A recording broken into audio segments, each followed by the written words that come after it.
তাআলাকে দেখতে চাই কি চাই না? যদি আল্লাহ তাআলার ভালোবাসা আমাদের অন্তরে ঢুকাইতে হয়, আমরা তো মানুষ, চলতে পথে বলতে গেলে, করতে গেলে, কাজে করবে উঠা বসা আমাদের ভুল ত্রুটি হয়ে যায়।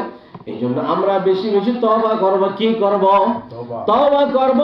কারণ কোরআনে বিভিন্ন ভাবে আল্লাহ তাআলা বুঝাইছে, বিভিন্ন আয়াতে তওবার করার কথা বলেছেন। আল্লাহ রাব্বুল আলামিন তওবাকারীকে ভালোবাসে। এই জন্য তাফসীরের মধ্যে এসেছে যে এই যে জান্নাতের কথা তওবার ব্যাপারে যে আল্লাহ রাব্বুল আলামিন বলেছেন, এই যে 61 আয়াত এবং 60 আয়াতে কি বলেছে?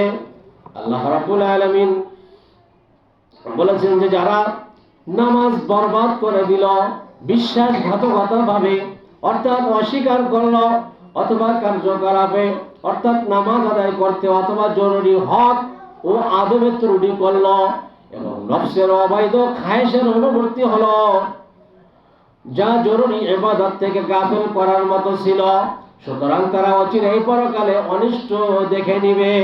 চিরস্থায়ী অনিষ্ট কিংবা অচিরস্থায়ী। সুতরাং কিন্তু যে কুফর ও গুনাহ থেকে তওবা করেছে, কুফর থেকে তওবা করার মতলব হলো এই যে বিশ্বাস স্থাপন, কুফর থেকে তওবা করার মতলব হলো এই যে বিশ্বাস স্থাপন করেছে, এবং গুনাহ থেকে তওবা করা অর্থাৎ সৎকর্ম করেছে। সুতরাং তারা অনিষ্ট না দেখেই জান্নাতে প্রবেশ করবে। প্রতিদান পাওয়ার সময় তাদের কোনো ক্ষতি করা হবে না, অর্থাৎ প্রত্যেক সৎকর্মের প্রতিদান পাবে, অর্থাৎ চিরকাল বসবাসের জান্নাতে যাবে। যার ওয়াদা দয়াময় আল্লাহ তাআলা তার বান্দাদেরকে অদৃশ্যভাবে দিয়েছিলেন। সুবহানাল্লাহ। তার ওয়াদাকৃত বিষয় অবশ্যই তারা পৌঁছাবে, তাতে কোনো সন্দেহ নাই।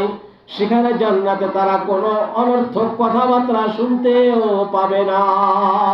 সুবহানাল্লাহ। কেননা সেখানে অর্থ কথাবার্তাই হবেই না। আল্লাহু আকবার। কোথায়?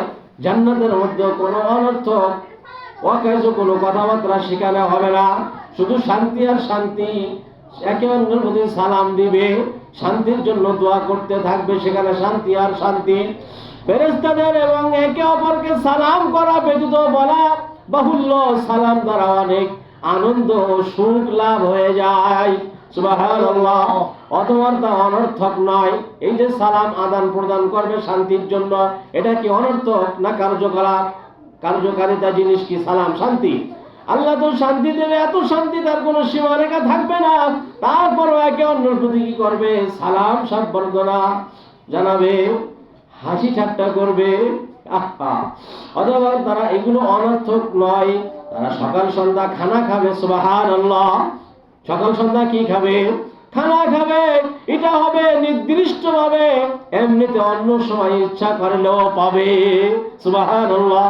সকাল সন্ধ্যা তো আল্লাহ তাআলা খাবার দেবে, জান্নাতি খাবার। এছাড়াও কেউ যদি মনে চায় জান্নাতের মধ্যে যদি খালি এইটুকু ধারণা করে, আমি যদি এখন ভুনা কলিজা খাইতে পারতাম, সাথে সাথে ভুনা হইয়া তার কাছে চলে আসবে। সুবহানাল্লাহ। তার মন যেটা চাইবে সেটা আল্লাহ তাআলা দিয়া দিবে সাথে সাথে। যেখানে মন চাইবে জান্নাতের মধ্যে পাখির মতো, উড়ান্ত পাখির মতো উড়তে থাকবে আনন্দ উল্লাসের সাথে। সুবহানাল্লাহ। এই জান্নাতে যার উল্লেখ করা হয়েছে, এমন যে আমি আমার বান্দাদের মধ্যে যারা আল্লাহ ভীরু তাদেরকে এর অধিকারী করব। আল্লাহ ভীরুতার ভিত্তি হচ্ছে ঈমান ও সৎকর্ম। সুবহানাল্লাহ। আল্লাহ ভীরুতার মূল জিনিসটা হলো আল্লাহ তাআলার প্রতি ঈমান আনা এবং সৎকর্ম করা। সুবহানাল্লাহ। কারণ আল্লাহ তাআলা বলেন, ইন্নাল্লাযীনা আমানু ওয়া আমিলুস সালিহাতি কানাত লাহুম জান্নাতুল ফিরদাউসি নুজুলা। আল্লাহ তাআলা বলেন যারা নিশ্চয়ই ঈমান এনেছে, কার উপরে? আল্লাহ তাআলার উপরে।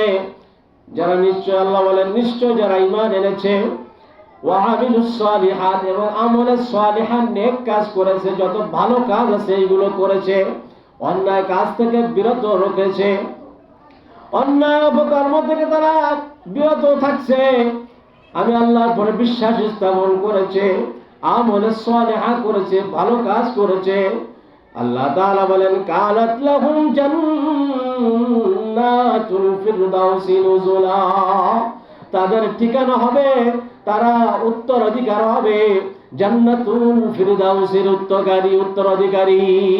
সুবহানাল্লাহ। জান্নাতুল ফিরদাউসের মেহমান হবে তারা, যারা ঈমান এনেছে, বিশ্বাস স্থাপন করেছে, ভালো কাজ করেছে, সৎ কাজ করেছে। এই জন্য নবীজি বলেছেন, আমার সাহাবীরা, তোমরা যখন জান্নাত চাইবা আল্লাহর কাছে, তখন জান্নাতুল ফিরদাউস চাইবা। সুবহানাল্লাহ। সাহাবাজ মানে আরজ করলেন, ইয়া রাসূলুল্লাহ, ইয়া হাবিবাল্লাহ, জান্নাতুল ফিরদাউস কেন চাইব? আল্লাহ রাব্বুল আলামিন তার হাবিব জনাব মুহাম্মদুর রাসূলুল্লাহ সাল্লাল্লাহু আলাইহি ওয়াসাল্লাম বলেন, আমার সাহাবীরা, জান্নাত কেন চাইতে বললাম? যদি জান্নাত চাইতে চাইতে আল্লাহ তোমাদেরকে জান্নাতুল ফিরদাউস নসিব করা যায়, ওই জান্নাতুল ফিরদাউসে আমি নবীকে তোমরা দেখতে পাইবা। সুবহানাল্লাহ।